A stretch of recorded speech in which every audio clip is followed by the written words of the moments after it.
it's crazy how we think that like being outside of something, we're like, I'm not like them. But in saying that, we're causing the divide that we're upset about. Oh yeah, that's a slumper if I've ever heard one. Yo, what up? Today we are talking with my good friend Jonny Crowder.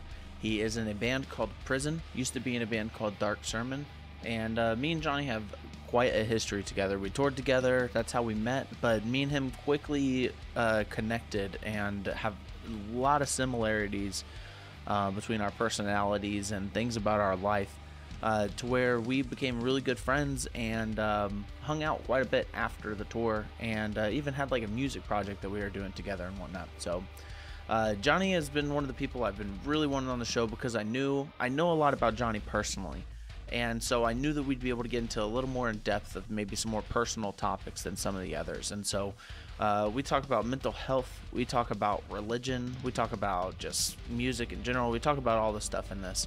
A lot of really personal stuff. You know, we talk about how Jonny went from being in Dark Sermon, a like black and death metal band, to getting baptized. You know, Jonny is a very unique person, and it's one of the big things I love about him. He's also very honest. So I'm super excited for this episode, and I hope you guys enjoy it. But first, let's go ahead and talk about Cope Notes.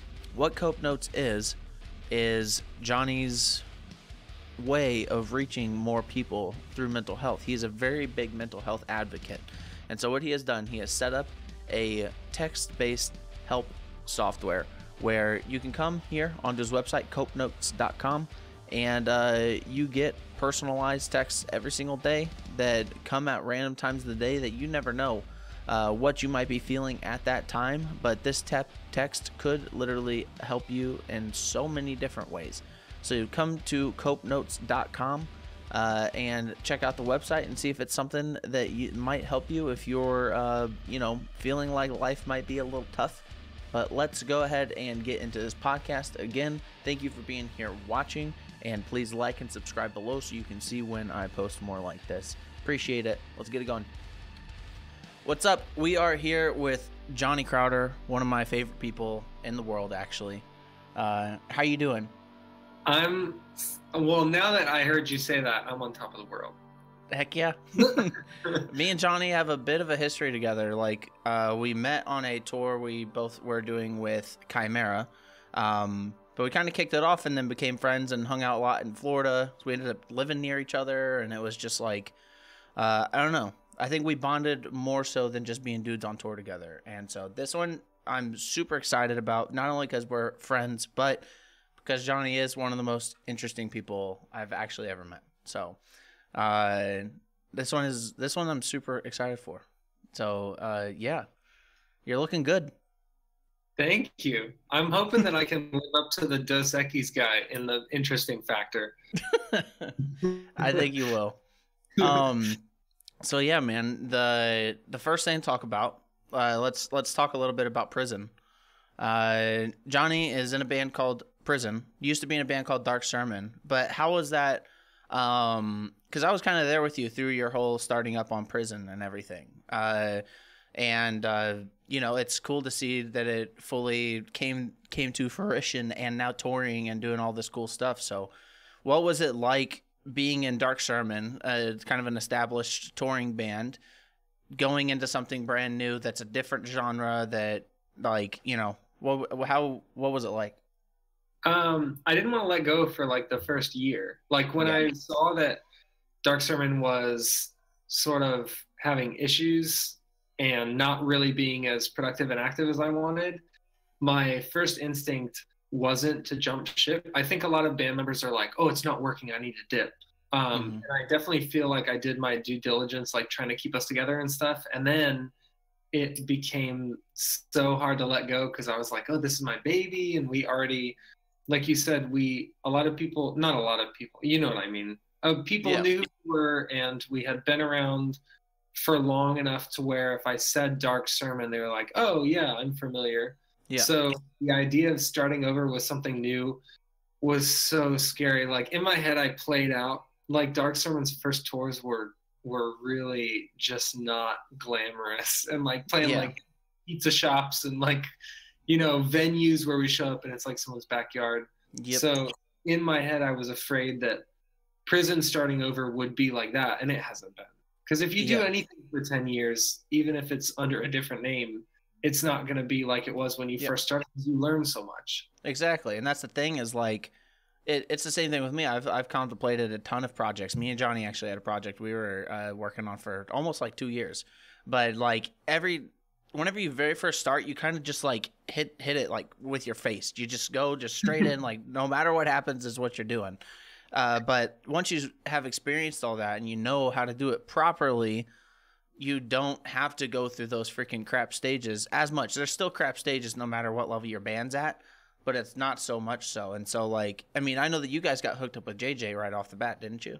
Yeah, it was really crazy because we were playing out these scenarios in our head of like, oh, we're going to have to like self-book our first tour, and it's going to be with like all these shows are going to drop because we're going to have like none of us are booking agents. And then we put out a music video and played some shows, and pretty much right out the gate, JJ reached out to us. And I think if we all hadn't been in other bands touring for years, I don't think JJ would have taken a chance on us. But he saw a new project and he was like, oh, I know these guys work hard and they grind, and they've made a lot of the mistakes that people need to make like in their first year. So I think that's why he was like, I'll throw him a bone. Yeah, and JJ, for people that don't know, is one of the most relevant booking agents in the metal scene in general. He's super sick. We've done a lot of his tours. We aren't booked by him, but we've toured with a lot of his bands. So we've toured on tours booked by him, and he's great. And so the fact of Johnny's band starting off getting picked by him, like you said, it goes back to, you've done this for a long time. You've been through the crap. JJ doesn't want to work with some new band that doesn't know what the crap they're doing. Mm-hmm. If you book something like you guys or like the Browning, you don't have to worry about anything. It's just literally like, the band's going to do their job, get to the shows, do their crap. Like, so it totally makes sense for him to do something like that. And clearly he probably just loved the music. And I was relieved by that too, because a lot of Dark Sermons fans were like, man, this is soft. Like, you need like no blast beats. And everyone was like, not everyone. There were a few people who were not into it, but most people were really receptive. But it was really scary to put out something new and know that like there's a 50-50 chance of people going, man, this isn't heavy enough. And you're like, that's kind of the point of starting something new. You don't want to start like Dark Sermon. Do the same band, Yeah. And so Dark Sermon was, I would consider like kind of like blackened death metal. And what would you consider Prison? I keep on saying that we're trying to make a new genre. I would say the easiest connection for people to make is like a really heavy new metal or alternative metal band. Yeah, very heavy new metal. Really, aggressive and heavy and groovy, but it has like a lot of those cool throwback parts where you're like, oh, this is what I grew up listening to. Yeah, and that's something me and Jonny had talked about a ton, was that like you kind of take for granted how heavy those old new metal bands are. Like you listen to a lot of that stuff from early 2000s, and they freaking slam, like straight up. And so like he plays heavy new metal, but really new metal from back then was just as heavy. It's just the production was different. Oh yeah, It's crazy. I was talking to our guitarist Cooper about just how a kick is mixed, like how the kick drum is mixed, and how a breakdown in like metal, if you throw like a rock mix on the kick drum, it's like Breaking Benjamin.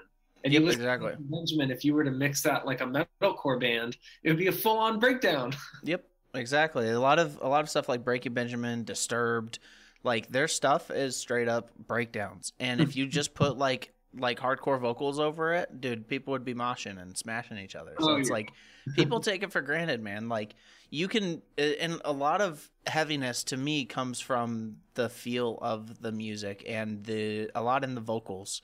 And it's more of the vibe to me that makes it heavy. That's why like a lot of rap now, it can be super heavy and the crowd acts like it's super heavy because that type of rap specifically is heavy. And yeah, man, it's just like, to me, it's all about the what's put into the music and not necessarily just the music itself. So you just did, was one of the first tours you guys did was a Suicide Silence tour, wasn't it? Yeah, that was our first tour as Prison. Yeah. And part of us was like, oh no, deathcore bands on this tour. We're definitely not deathcore. We're really not because the other bands are kind of like, they have like blast beats and like faster kind of stuff and like high vocals parts, stuff like that. So we thought we were going to stick out pretty hard, and then we did, but in a good way. Like, so the very first day of the tour, we show up to the venue. Winds of Plague is only doing the last week, so we didn't expect to see them. But then Slaughter to Prevail just like did not show up, like no show. And so we were like, wait a second, does that mean we went from 1 of 5 to 1 of 3? Nice. So we wound up playing, we thought we were going to play at like 5 or 6 p.m. every day, like at the work. And we wound up playing at like 8:30, 9 p.m. That's sick. Every day. And there's something about playing later in a bill where, like, even if you're on a tour and you play early, people are like, oh, are you local? Just because of when you played. Yeah. But on that tour, we're playing at 8:30 or 9 o'clock, and people just assume that we were on the tour. And like with Dark Sermon, we toured so many times, and there was never, like, I can't think of one Dark Sermon show out of state that had a reception that Prison had. And Prison had this, like, a crazy reception every night, like staged eyes, and people knew our lyrics. And as a first tour, like unsigned band, no manager or anything, we were like blown away by how willing people were to move and participate, because Dark Sermon never really had that. Well, with Dark Sermon, it's as far as lyrics go, like, you did a style of vocals that wasn't necessarily understandable, you know? And the stuff that you do with Prison, it's almost half talked, half screamed, you know? Yeah. And so it's like, people can relate a lot more. It also comes down a lot to topic matter of lyrics, because Dark Sermon's lyrics were kind of like otherworldly and to an extent, you know? And so, but with Prisons, it's mainly about mental health. Yeah. Correct? Yeah. And so it's like, that stuff everyone can relate with, because everyone has some crap in their head, you know? Yeah. And so I think that's a big thing. And that's, and the music, Dark Sermon's purpose, I feel, is more important than like what Dark Sermon's purpose was, the purpose of a band. You know what I mean? Not saying Dark Sermon wasn't like sick and like you guys were doing stuff that was super cool, but Prison to me feels like has a purpose beyond just creating good metal. Yeah, like the way I try to think about it is, if people didn't like the way one of us looked, or if they didn't like an album cover or a t-shirt, or if they didn't like a record from us or whatever, like a music video, something turned them off, would they still like what we're doing? Yeah. I think of it like, I heard Corey Taylor from Slipknot talk about this when they were doing Knotfest and they didn't play one year. Yep. And it's really confusing for a lot of people. And he was like, I never want Knotfest to only be as big as Slipknot.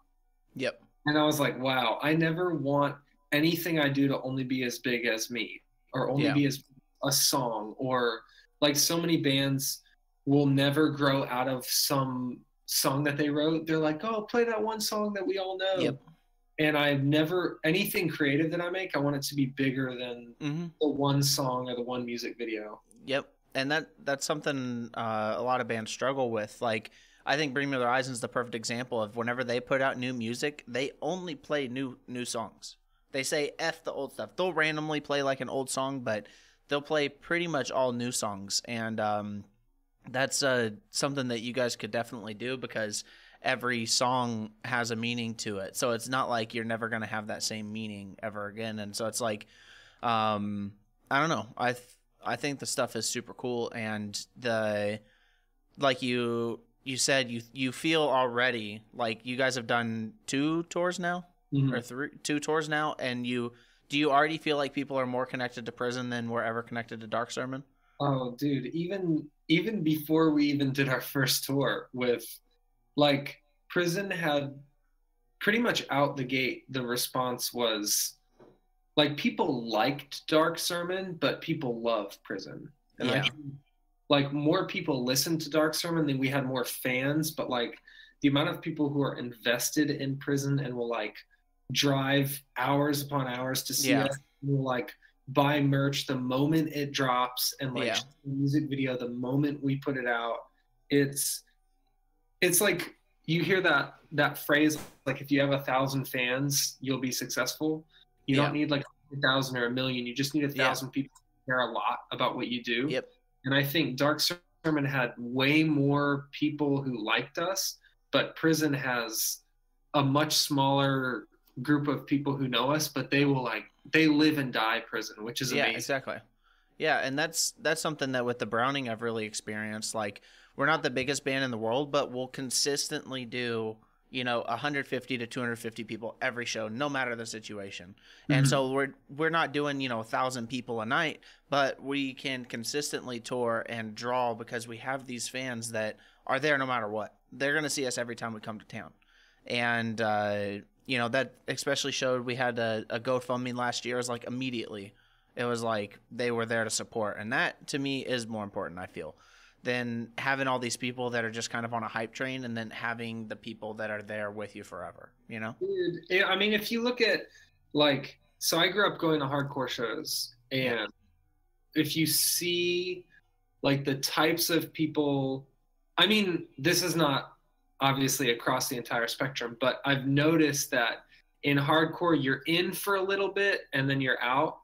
And metal, you see, like on that tour we just did with Combat Christ, and Wednesday 13, people will show up with their, like, these guys' signatures tattooed on their arm. And they're like, yeah, man, I've seen them 31 times. I keep a tally, and they'll go up to the merch table and be like, let me get a large of everything that you have in mind. And they'll be like, oh, that's $480. And they're like, that's fine. it's like, there's something about knowing that you've made such an impact in that person's life, and they're so invested in what you do that when you play, it's almost better to play in front of a couple hundred people who love you than like 10,000 people who are like texting and getting drinks. Exactly. And that's with Common Christ is a good example of this as well. It's same thing how I feel about Mushroomhead. We're about to go on our second tour ever with Mushroomhead, and they, like, the reason I was like, heck yeah, I'll do another tour, because Mushroomhead fans, that's like the only band they listen to, They freaking love it, and they're there every single time. Mushroomhead tours nonstop. For as old as that band is, they tour literally at all times. But their fans are diehard, and their fans also came to us because their fans are really open-minded. A lot of these older metalheads are way open-minded. Dude, they're like, so when I play, if anyone who has never heard of us or hasn't seen us, like, I dye my hair weird colors and paint my nails and like wear floral leggings, and I'm like dance around on stage, and it's something that you think, like, this big motorcycle, like, alpha male beard, like, face tattoo guy's gonna come up and be like, hey man, you should not, like, even wear a choker and stuff. And he comes up and he's like, hey man, you remind me of Henry Rollins. Let me take a photo of you and my daughter. I'm like, oh, I thought you were gonna be like, get out of my state.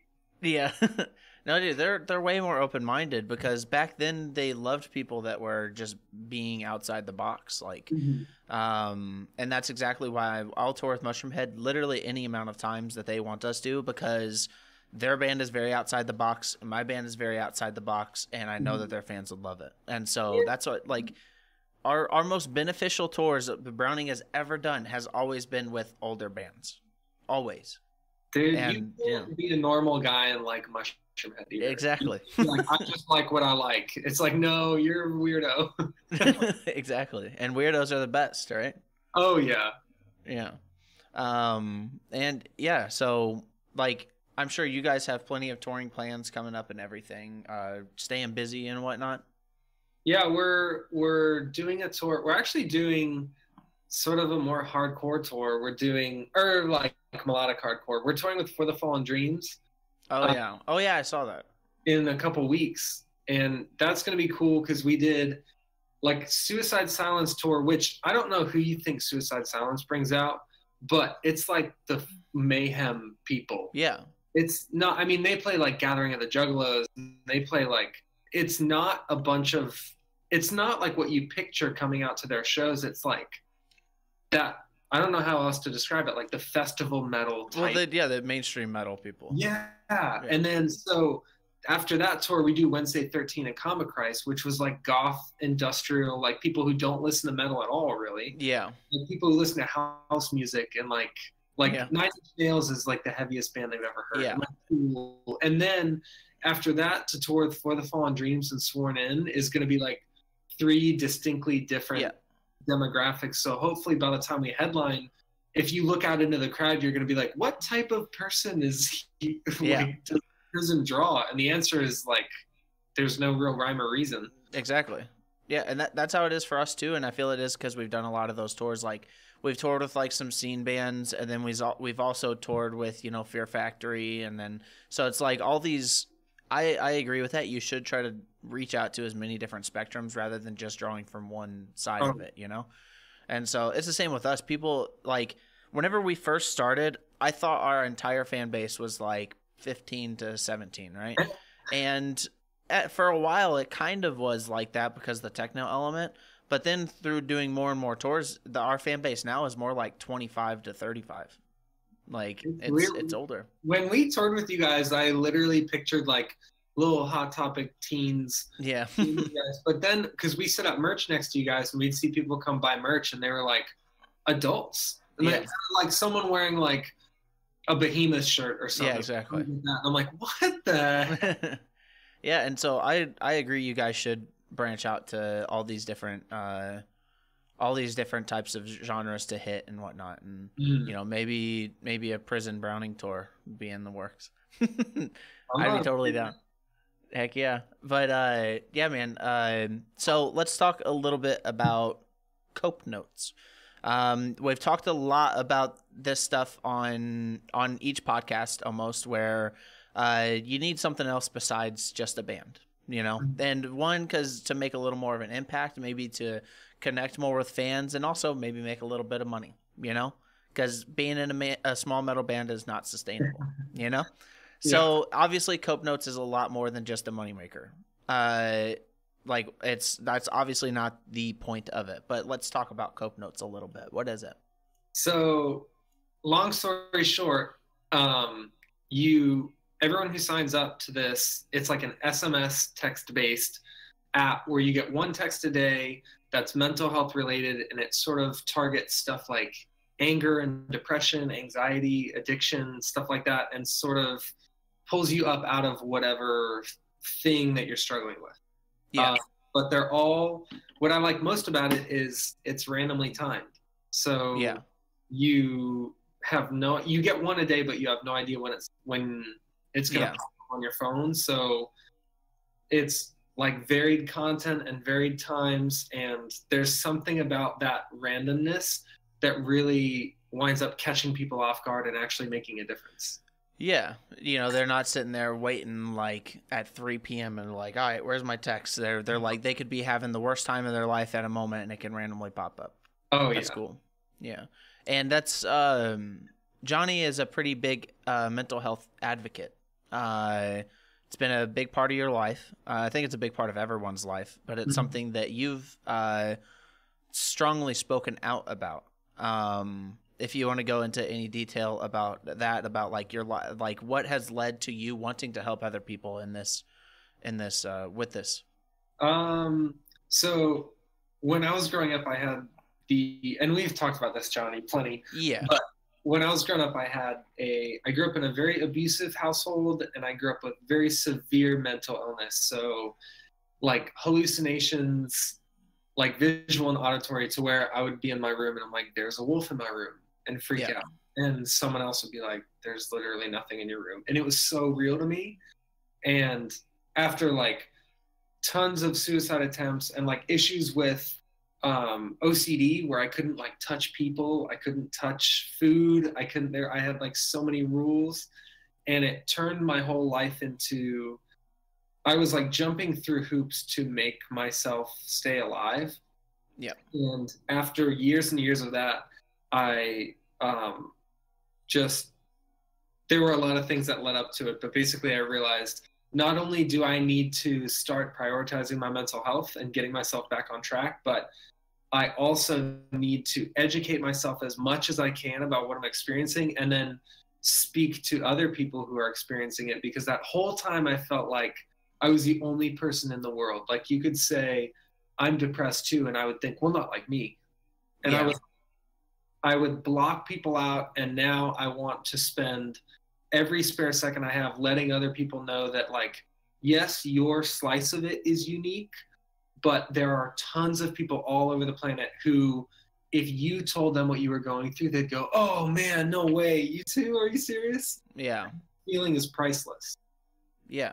And yeah, it's something people should be vocal about, because the longer you let certain things dwell inside of you, the worse it's going to get. And also the thing about talking with others that are close to you or others that are relevant to you is it's not just like going and talking to a shrink. It's something a little more special than just going and talking to some dude that's trying to, you know, get whatever he can out of you. Like my mom made me go to a therapist once whenever I was younger, and I despised it. I didn't like talking to some old dude that didn't really understand the situation. And so with your thing and you reaching out to people and having people talk to you, like, it's someone they can relate to. It's someone that they feel is being truthful about, you know, helping. And is that, like, at prison shows, do you get people coming up and talking to you about, like, this stuff? Yes, almost to the point where I need to, like, limit my time at the merch table. For sure. Like, Yeah. Not because I don't want to hear it. It's because, like, playing is hard. Singing what I sing about is hard. And then coming to the merch table afterwards, like, soaked in sweat, and having people have these, like, very intense, personal, intimate conversations with you. Yeah. It's so important, but also after like an hour or so of it, I actually need to take a break so I can like charge, because it's when I think I wouldn't need to take a break if when people told me stuff, I'd be like, oh yeah, sucks, oh brutal. But we actually have like these deep, intimate conversations about what they've struggled with, and I invest in it. Like, I'm listening and we're sharing with each other, and that's almost how I know that it's important, because if it didn't wear me out, I would be like, oh, I'm not really listening and we're not making a difference. But actually engaging in those conversations, and people talk to my whole band about it, and having those conversations at merch and having them be so intense and so regular, like every day. Half the people at the merch table after our set aren't really trying to buy anything, they just want to talk. They just want to talk. That's a weird thing that is not, I think a lot of bands don't experience that. In that. Definitely. Yeah, and that can be exhausting. I actually was watching a video the other day of this guy that was like, why I quit being a therapist after 25 years. And it was because he was just like, you know, so he felt what the people felt. He was like, he would sob with his patients, and it started getting to where it was just like nonstop. And so I can understand that from your perspective. And just being at the merch table for so long, talking over house music or over the crowd or over bands playing, like, that is exhausting and F's up your throat too. So, I can totally understand you. Like, obviously you want to do it because it's something that's important to you. I get the same thing. I get people that come up and talk to me about straight edge or about, you know, anything like that. And some people, they just really do want to connect, but, you know, it's hard to make those people understand that you're like, hey, I really do want to talk to you, but I really want to go sit down, like, and quiet for a second, you know? I think that's the balance of that, is knowing, like, when you're on stage. Basically, I wrote a status about this like a month ago. Our job, like what is in our job description, is to give 100% on stage. Yeah. That is why these people book us months in advance to come. We're supposed to perform. So we give 100% on stage. And anything after that is because we choose to. Like, I go to merch and have those conversations with people because that's like my extra. I gave 100%. Yeah. But I'm here because I want to hear from you guys and I want to spend time with you guys. And I feel like those bands, even bands who, I mean, think of Slipknot. I've never sat down and talked to Corey Taylor after a Slipknot show, but there's something about the way they perform that makes me feel like they understand me. Yeah. And that's during his 100%. And I hope that people feel that even if they don't talk to us after our set, that they leave that show going, man, Prison gets me. Yeah, definitely. And that's there's something that I've also thought a lot about. Something I think about all the time whenever I'm on tour is like, some bands really don't give a crap about putting on any sort of show. And Jonny is one of the hardest headbangers I've ever seen, and I headbang no matter how fat I get. I'm still headbanging as hard as I can. Like I still headbang as much as I can. I'm drenched in sweat every freaking night, and it's really important to really go as hard as you can. Now, my hard now, 27, 40 pounds heavier than I should be, is a little bit less than it was about 6 years ago, but I'm still doing the best I can, and that is very important for bands to understand. I think there's something about, especially for vocalists, whenever I see, like if I see a guitarist who like can't really slam hard because they're in the middle of shredding, I think I get that. Like I don't know exactly how you do that solo and body bang at the same time. I understand. But if I see a vocalist who like think about when you see vocalists even during vocal breaks, like now it's just instruments and they just like do this. Yeah.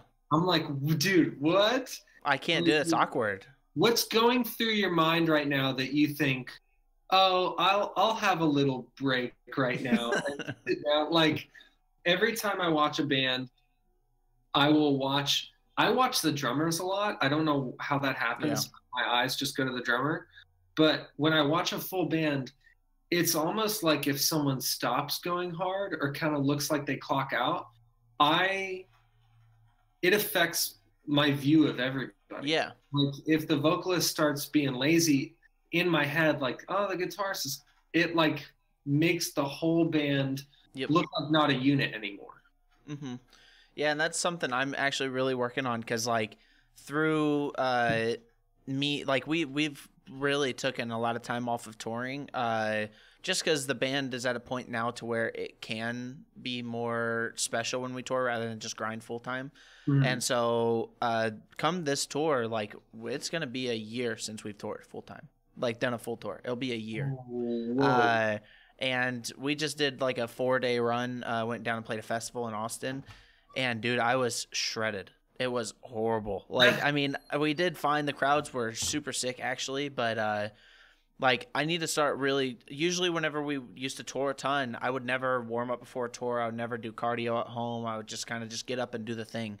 Now I'm going to have to actually like prep for a month beforehand. Like I need to start running. I need to start actually practicing vocals and dude, like, remind me after the call. I can say it on this, but I can also tell you after if it's not a call thing, but I started doing conditioning. I started like a new conditioning routine because with Dark Sermon, I had a very different stage presence. Yeah. I was very used to that, but Prison is like a whole new ballgame. So I started doing like this conditioning thing. I can tell you more about it afterwards, but basically I set a timer for 30 minutes, which is normally how long we have to play. Yeah. And then I just make sure I'm moving for the entire 30 minutes. Okay. So I'll just be like in a parking lot or something, and I'll like jump up and down. I'll do push-ups, do jumping jacks. I'll like shadow box and do kicks, or I'll jog in place or something. But just having to move for 30 minutes without letting yourself stop. When I started tour, I was like, oh, this is like working out at home. So it actually let me, and I have asthma. I think you do too, right? Yeah. So there's something about doing all of that work for a month before you leave that when you're on tour, your lungs are like, oh, I can do this and sing. Don't worry. Like I got it. It's still hard, but it's not impossible. Like you don't miss a half of a song because you're like coughing your lungs out. Yeah. No, that makes sense because that's basically like That's the thing. On stage, at least for people like me and Johnny, it is like 40 minutes of straight cardio and just also yelling during the cardio. Yes. So Which it's no one does. no, exactly. So I need to start doing that. That's a good idea, to just kind of get my body warmed up in like that 30-40 minute interval, just to be moving at least. And yeah, I think that's a big thing, because also this is another thing I wanted to talk to you about. Like, this new Browning album, it's actually something me and Johnny worked on a lot together whenever we were trying to work on the band, is different vocal styles. This new Browning album, there's like 4 songs on it that are 100% clean singing. And now some people are going to rage about that, but whatever. But every song has a big like pitched yell singing chorus. And that's something I've never done live. And so that's another reason I need to really start working on like getting my body ready, because I'm going to have to do a vocal style I've never done before. Oh, yeah. And I know Prison, you know, you're, in my opinion, you're one of the strongest vocalists, and even when you're in Dark Sermon, but also in this, your vocals are just super strong, but you are doing some stuff that is a bit different. Is that something that you notice on stage affecting you? That your vocals are slightly different? Yeah. Yeah, there's something about, I mean, I started doing vocals when I was 15, and I'm turning 26 in a couple weeks. So for almost 11 years, I've been doing like super harsh vocals and doing pitched yelling. You would think that it's like, oh, it's just like screaming, but add pitch. But your body, like, I picture it like my throat having all these different lanes for traffic. Yeah. And when you're screaming, you go like down the center.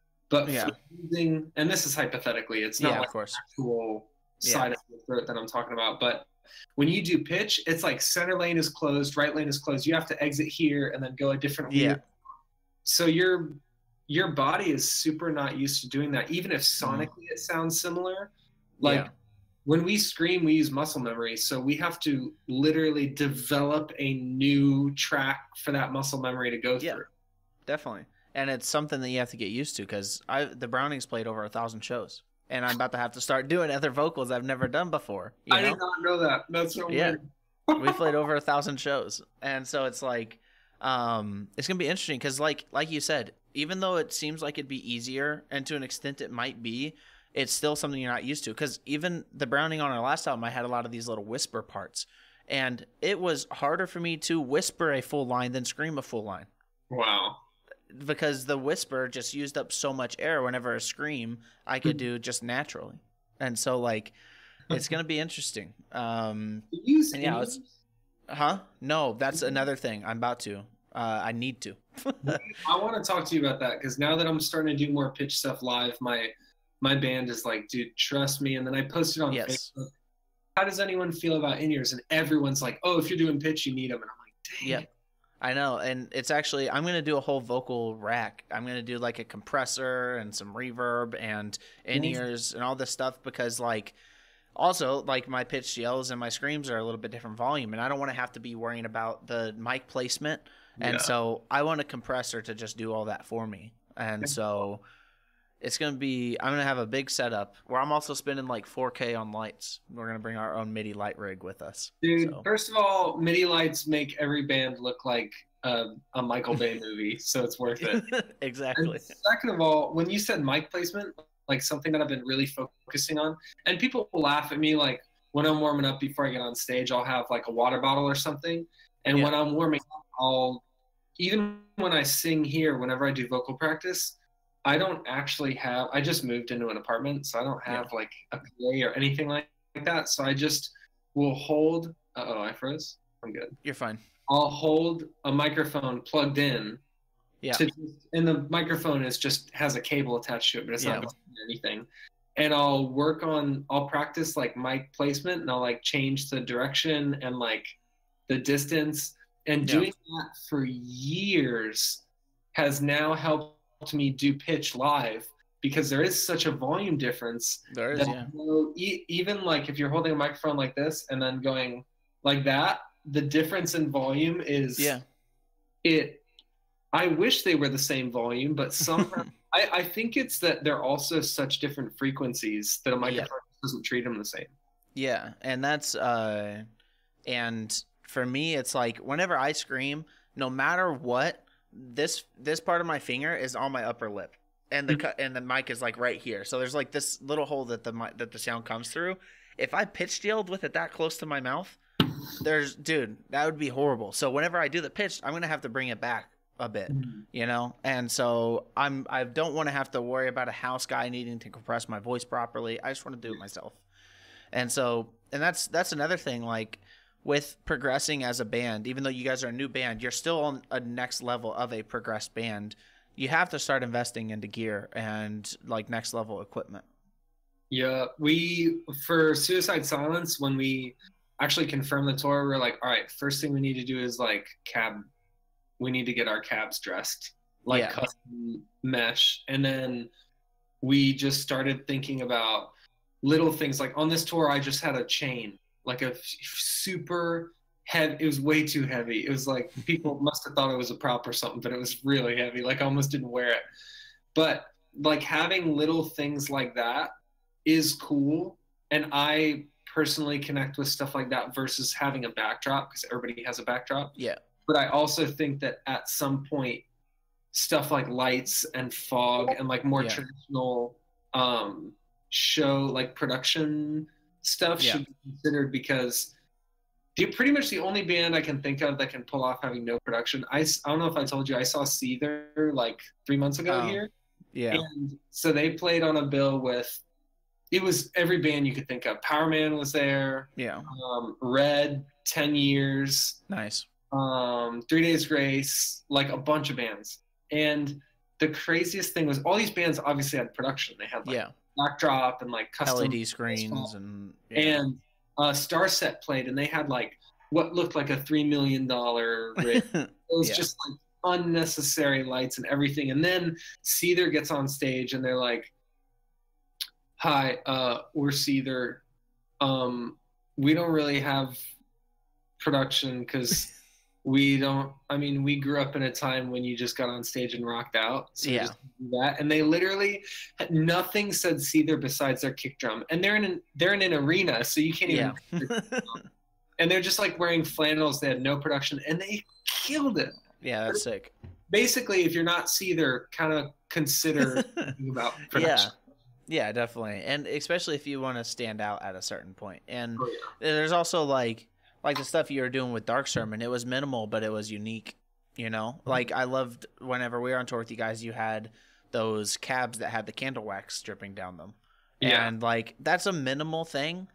But to the people that notice it, they're going to be like, dang, that's really cool. You know? And so venues did not like it a whole lot. Yeah. But kids did. Yeah, you guys even had like torches at one point, right? Yeah, we stopped having them pretty soon after that. We played this festival in Georgia. This was the last show we used them at. Yeah. And the fire alarms went off during our set, but we couldn't hear because we were on stage. So all these kids just start looking around, start walking out of the building. And I'm like, man, we're blowing it right now, probably. It's because the fire alarm went off. That's hilarious. That's awesome.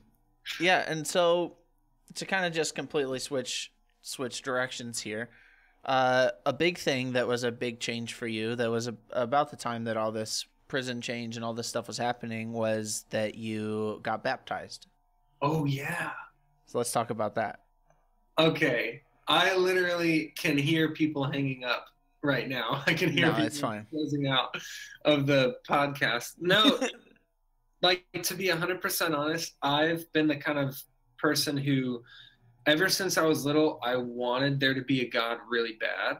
Yeah. But I was super unconvinced. And as I got older, I grew like more and more bitter at like, well, if there was a God, the world wouldn't be this way. And if there was a God, he would definitely help me not feel the way that I feel, especially going through mental health stuff. And anyone who's suffered a loss, like a family member or a friend, and you're just like, well, if there is a God, I don't know why he didn't intervene, you know? Yeah.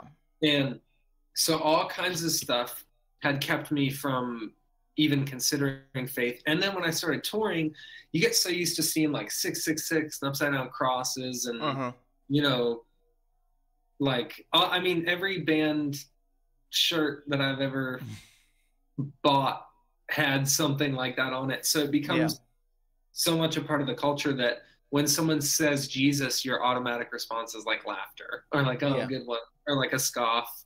So it took a long time I was pretty closed off to it until I went to, this is a couple years ago now, we had an off day on tour in Nashville. My buddy Melanie, who I met years ago, like in 2010 or something, at Rocketown in Nashville. And she was like, the only way I can hang out is if you come to church because I'm working there all day. I'm like, okay. So I went to her church, and keep in mind, I'm wearing like a hoodie that says aborted really big and like a bunch of pentagrams and like stuff all over it. And I walk in, and I have a bunch of tattoos, and I'm wearing all black, and like my clothes are ripped and stuff. And no one in the entire building said anything about my appearance or what they thought of me, or everyone was so sweet and so nice. The only thing someone said was, aborted, is that your band? I was like, no, it's not my band. And they're like, oh, it's sick. And like, I was so blown away by how nice people were that I was like, what do these people have that we don't? Because even our scene isn't as welcoming as they were. And that's not what that's not what I thought of when I thought of Christianity. Like people being inviting and welcoming. Yeah, you always think about them being judgmental, and Westboro gets all the press, bro. Yeah. And like obviously there are people that are like that. Like I remember this one time I took a band out to a pizza place, and this guy came up after we ate, and he came up to our table, and he was like, just so you guys know, Jesus loves you. And I'm just like, I know Jesus loves me. Like I've known that forever.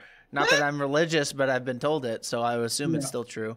But still, in that moment, I thought, okay, like maybe he was just coming up and saying, hey guys, Jesus loves you. But in my mind, he was like, these guys don't know Jesus loves them because they're these crazy metalheads, so I'm going to go tell them. That's what was in my mind. And so that's kind of the vibe a lot of people get. But I've also met a lot of, like my best friend in my life, Sean.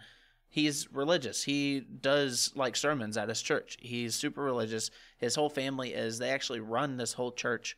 And they knew I wasn't religious. They still let me live with them. They let me, go to Thanksgiving. And, they're still super inviting and nice. So there's two sides to everything like that. And for you, what was the final thing that you were like, I'm going to go get baptized? Because Dark Sermon was very on the other spectrum. So what was it?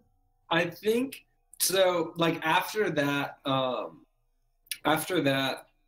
when I met my friend and went to that church, and I left, I texted her and I was like, if I were to read any part of the Bible, and not saying that I will, but if I were to open a Bible, where should I start? Because I didn't know crap about it.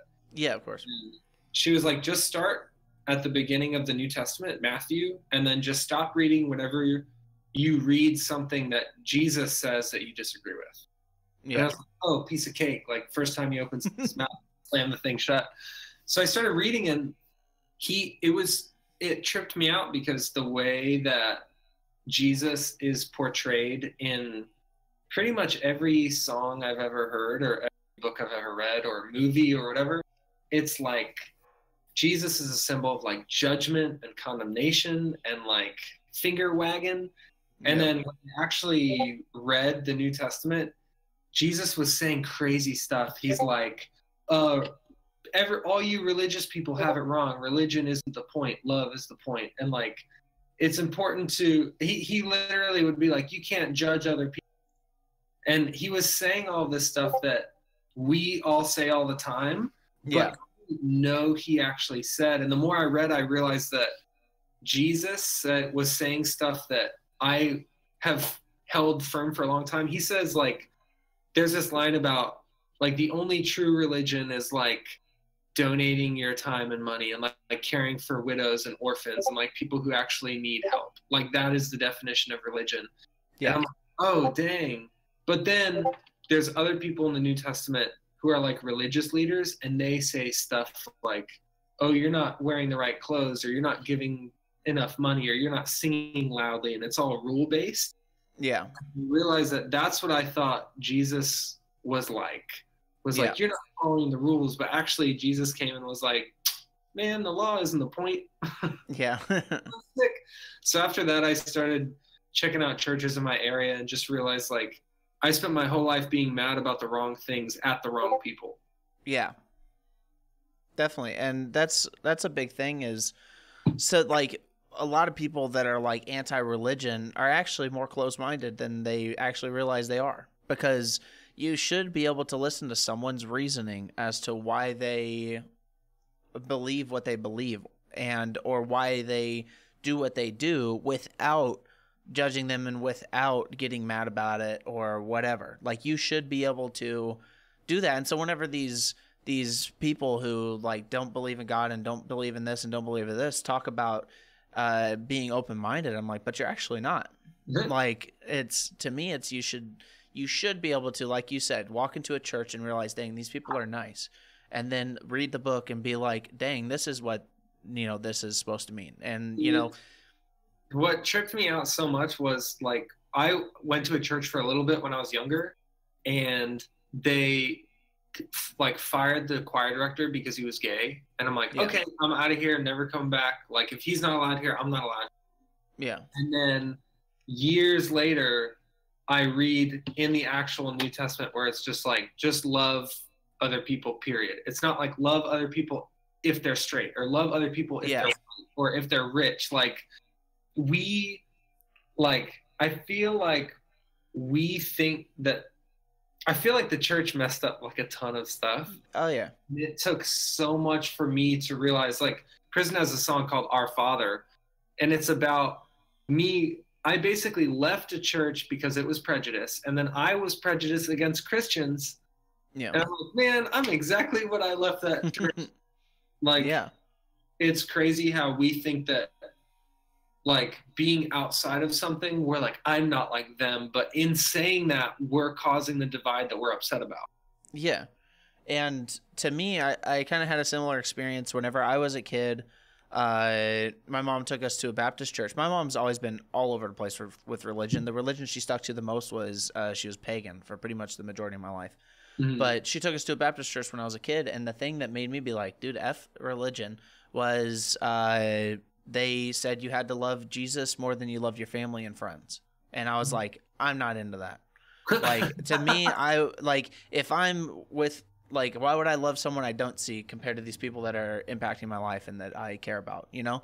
And so that's when I was like, I don't want to deal with that. But as growing older, it's not F religion. It's more so just F certain churches and certain, like, practices of it. It's to me, it's not religion, it's not God, it's not anything like that, it's not Jesus. It's the way that certain people think that this thing is portrayed.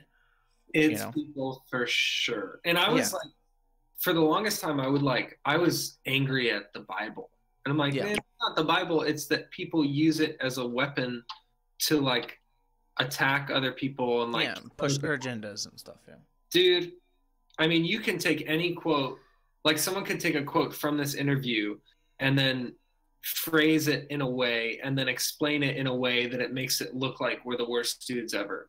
Yeah. And people do that with everything. Like, people find a way to corrupt anything cool. Like, they'll take a quote from a Browning song and be like, oh, with the way this is worded, Johnny's been lying about being straight edge, or you know, it's like, well, you really went out of your way to make it that, didn't you?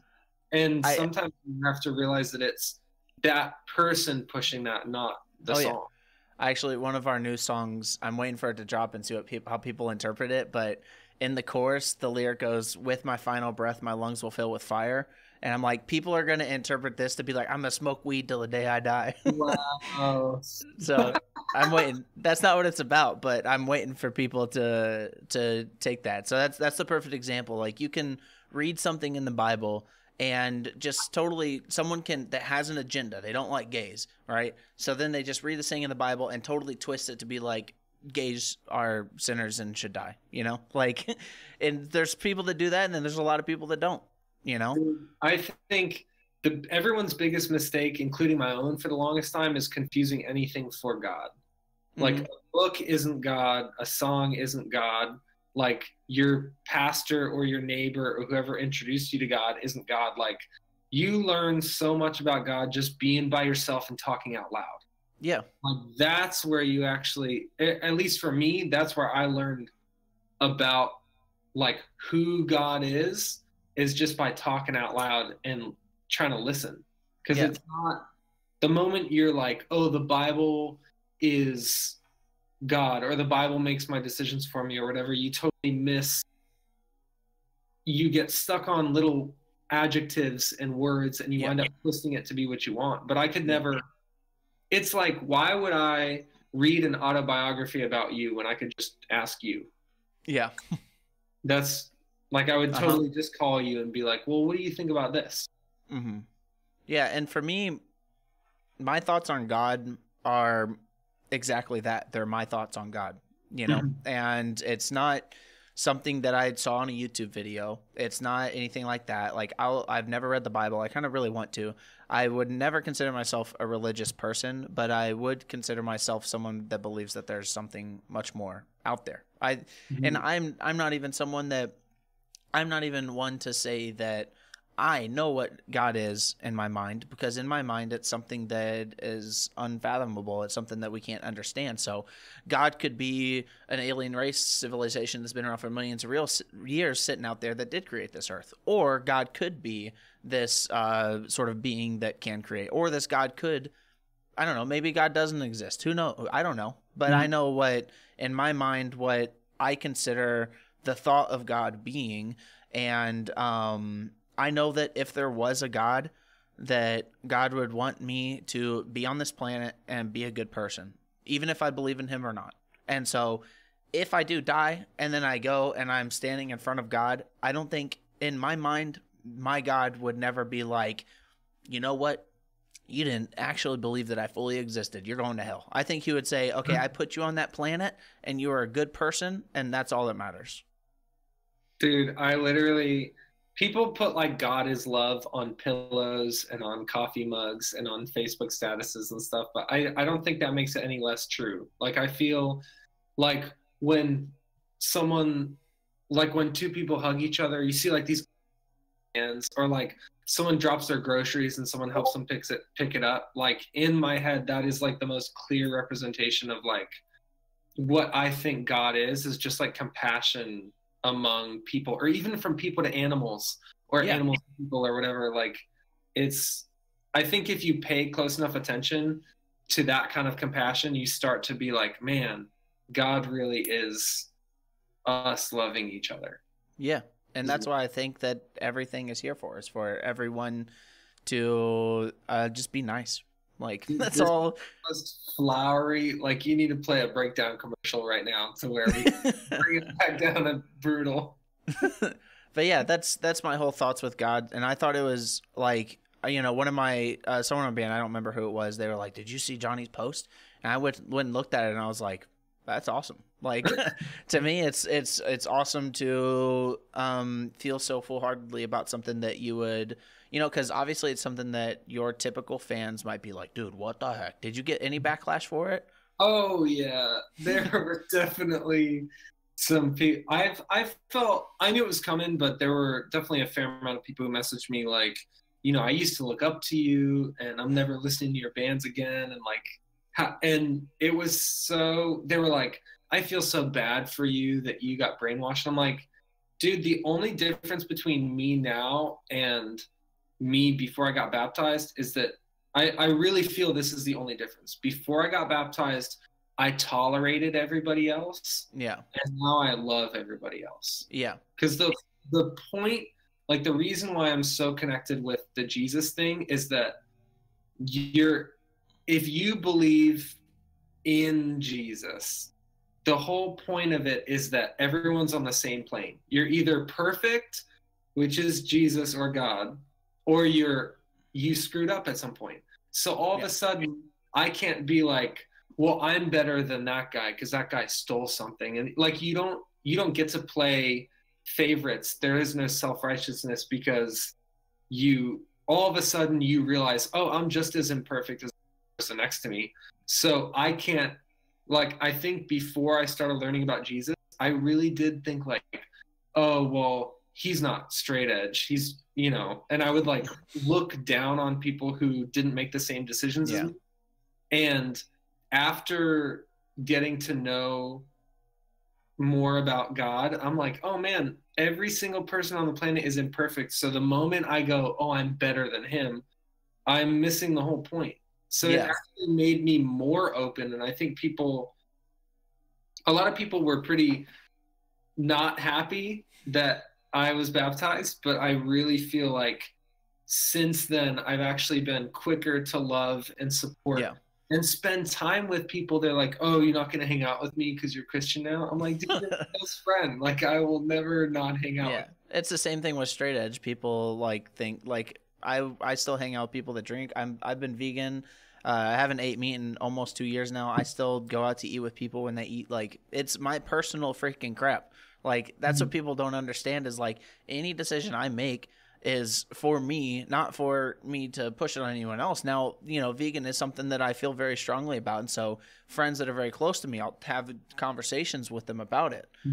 But I'm also, they ask me about it. You know? Dude, I heard the coolest thing. This was actually from a pastor. And it's my favorite thing whenever people ask me, they like get weird about me being Christian.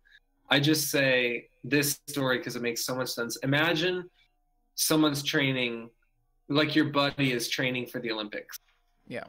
And he's in the Olympic Village and you're like, well, I'm going to go visit him in between training. So you go and you go get food and he orders like salad and like grilled chicken and broccoli and that's it. And then you're like, let me have the burger, fries, and then the milkshake. He can't be like, dude, we're training for the Olympics. You'd be like, I'm not. You are. You're the one who has to run that race. I'm not even eating that at all. I can eat whatever I want. And I feel like that's the perfect illustration because at no point could he go, I'm competing in the Olympics. You have to eat differently. That would never happen. Exactly. That is perfect. Yeah. And, and do you see it as, to relate back to the mental health stuff, do you see it as something that has helped you with mental health to any extent? Oh, dude, like that's probably been one of the things that's helped me the most. Because so when you struggle with mental health stuff, you like say you're depressed and then you realize, man, I've gained weight. Then you're like, oh, I'm such a piece of garbage. And then you start beating yourself up and then you gain more weight because you're being mean to yourself and you're more depressed and it's a cycle. And it all comes down to like self-worth. And the whole Jesus story is God gave his son for you. That's the premise. Which means you're worth whatever price was paid. Like a painting can be worth $60,000 if someone paid that for it. So everyone on this planet is worth the exact same amount. Like black, white, gay, straight, rich, poor, like every single person has the same inherent worth. And once you realize that, your self-worth isn't, oh, I'm a piece of garbage. Man, look at him. He's so much handsome. He has so much more money, or his band's bigger. Like you can't play that game anymore because you realize I'm worth just as much as my mom, as my brother, as my best friend, as my worst enemy.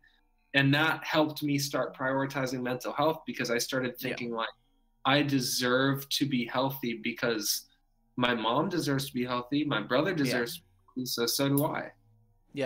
And the worth comes from like just you as a person, what you can contribute, like what your purpose is of really. It's just like the impact of whether you've helped 1,000 people be happy or 2 people be happy. The worth is still the same, and you've done your point of being here, in my opinion.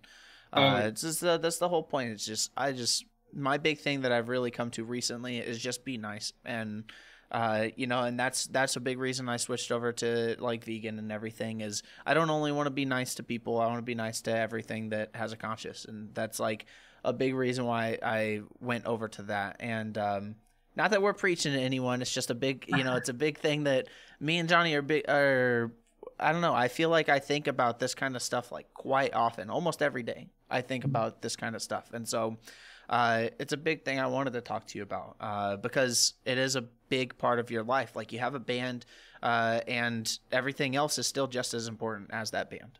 You know, the fact that you're in a band is cool and all, but your life as a whole is just as or more important than the band itself. So everything you've gone through the transition of going from Dark Sermon to prison and everything in between there is just as important. And I think, and I do agree, if someone does find religion, I think it's sick.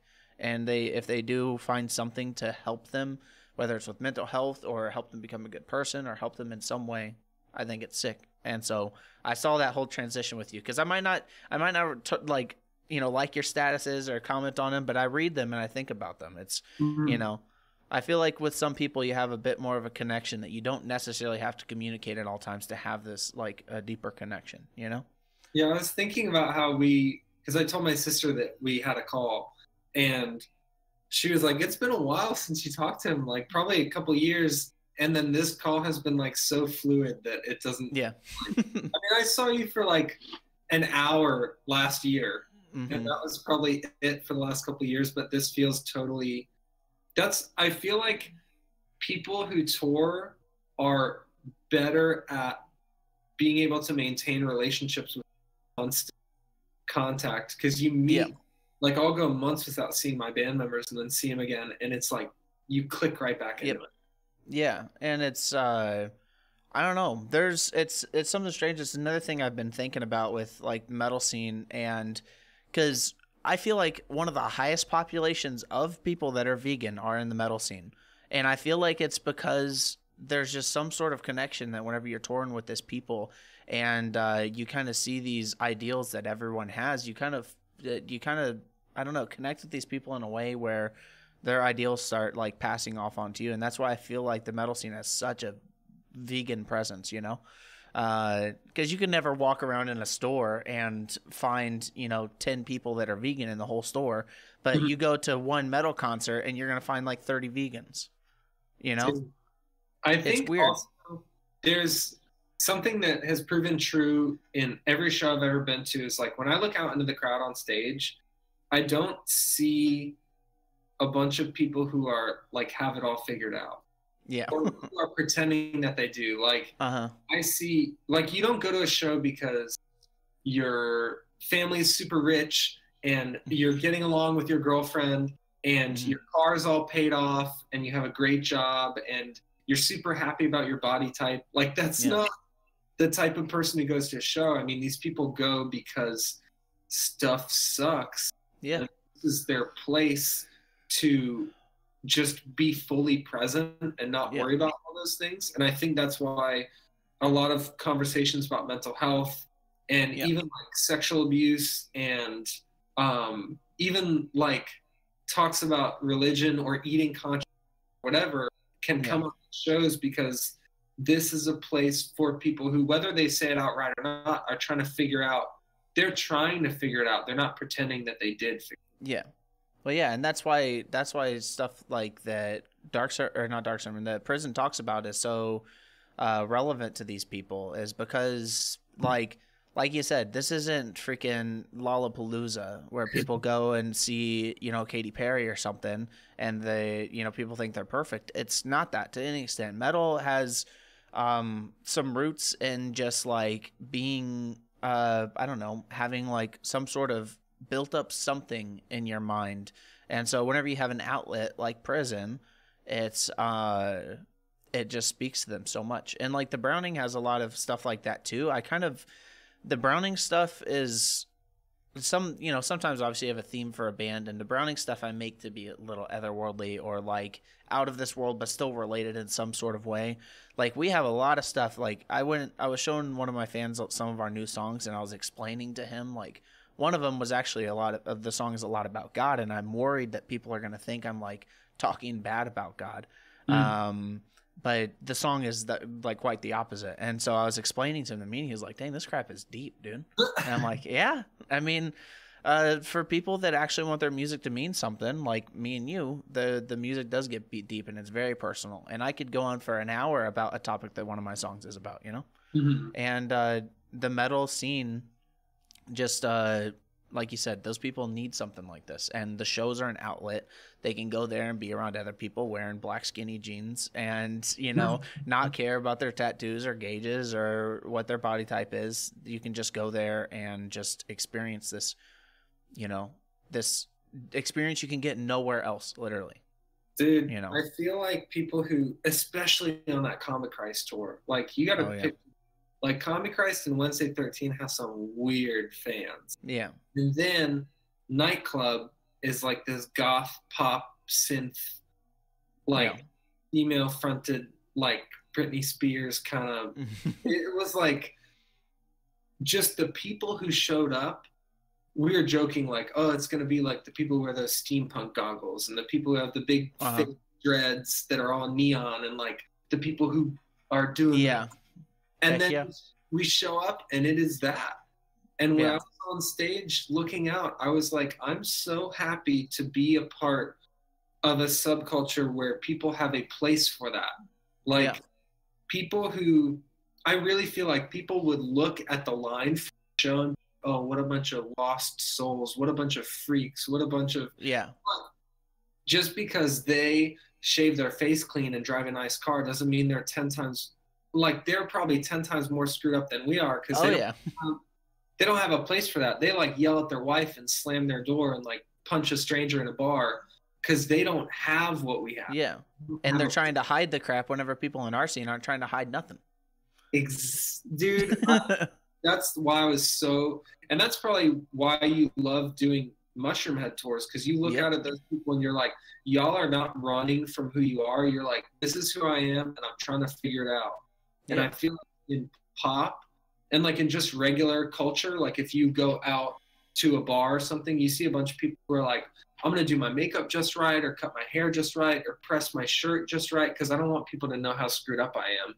And at metal shows, we show up like, hey, I'm figuring it out. I'm like, I'm having a rough time. And literally 100 other people in the venue will be like, me too. Yeah, exactly. Because you don't have that anywhere else. Yeah, and that's the beauty of metal and why it's such a connection and why people like get sucked into it and can't get out. And I'm not saying that in a bad way, but like once you're a metalhead, it's like there's still always like I don't listen to a ton of metal. Like I really don't. I'll listen to some rock or even like ambient like synth music. Like I don't listen to metal, but forever, every time I listen to Stick to Your Guns, I'll tear up, you know? Because there's a different emotion in metal that could never not make me do that, you know? Something you can't get in any other music. And so I just love metal so much in the sense of what that does and the live presence. The live experience is nothing like anything else. I think some of the rap shows, the underground rap stuff that's starting to come up, their shows are getting pretty freaking intense. But I actually just had Jake Hill, a rapper, on my last podcast, and he's a rapper that started doing rap that got into or that had hardcore roots. And I think that rap and metal and rock a lot come from the same culture of people, you know, disenfranchised, like not understood group of people. So that's why I feel like metalheads do get down on rap a lot, at least the darker rap, because it's kind of the same thing. Dude, Prison is trying to do a rap tour ASAP. Dude, heck yeah. So sick. Yeah, and I don't know. I love the fact that like Prison stands for something more. It's like all my favorite bands always stand for something more. And so that's the whole point of music, of metal, in my opinion, is to mean something to people, be nice to people, and help people. Like, I don't know, help people in any way possible, really. Dude, I think once you realize like the pattern of people who really change the world, whatever category of like whatever corner of the world they're changing is something that they've experienced. Like if you find out someone starts a foundation for leukemia, it's because they lost their daughter to leukemia. Like it's always someone who experienced some hardship in some category and then was immediately, I need to make sure other people don't feel as bad as I feel. Yeah. And I mean, if you even look at Robin Williams, they asked him like why he does comedy, and he said, because I'm sad and I don't want other people to feel as sad as me. And I was like, dude, that's why I even create music and share it with people. Like, I know people feel awful, and if sharing what I feel in music, like through music, will help other people feel less awful. Like when I was growing up and I listened to bands say how I felt, I was like, what? This like 30-year-old and on the other side of the country is saying exactly how I feel, and I'm 13, I live in Florida. Like, once you realize that you're not alone, and the metal scene is so open about stuff like that, it brings such immense relief. Like, you can talk about stuff that I never could, and vice versa, just because of what you've experienced. And the metal scene is made of tons of musicians who have all experienced different versions of hardship, and when we put it all on one tour festival, you're speaking to 10,000 people, like, directly. Yeah, definitely. I love it. Yeah, that's sick, man. And so I think the big thing, we've talked for over an hour here, so we're going to wrap it up a little bit. Okay. And so if anyone does feel like, if you've listened to this and you'd be like, man, you know, I am a bit down, go listen to freaking Prison. Also go to his website, copenotes.com, and see if it can help you. You do it like a week free trial, right? Mm-hmm. On your website. Yeah. And so head over to the website. Like, you never know what could help you. Jonny, like I said, is in my opinion a very important person in the scene and just in life in general. So talk to him, go to a Prison show, go bother him for 2 hours after a set, and no, honestly, listen to Prison. It's good stuff. It means a lot, and that's the most important thing of a band, is to mean something. So do you have anything else you want to say before we head out? For the Cope Notes thing, if you are not at a computer or something, you can text Cope to 33222 and you'll get a free trial link. So that might be easier. Send me that in a message, and I'll put that in the description of the video. And then the only other thing is, if you've listened to this for a whole hour so far, thank you for spending your time this way instead of consuming, like, watching a Netflix show that already is making $1 billion, or, you know, like, doing something that's already established. You're choosing to support Jonny and support, like, these small DIY, like, cool conversations. And I think that's awesome of you. So thank you for listening. And Jonny, thank you for doing this. Yeah, of course. I just, like you said, it's a conversation, and hopefully at some point we can do another, and maybe we can have like an exact topic we talk about or something. And yeah, like I said, I was most excited to have you on here, so I appreciate you talking to me, dude. Dude, thank you so much. It was a blast. Yeah, awesome. Well, I'll see you later then, all right? All right. All right, peace.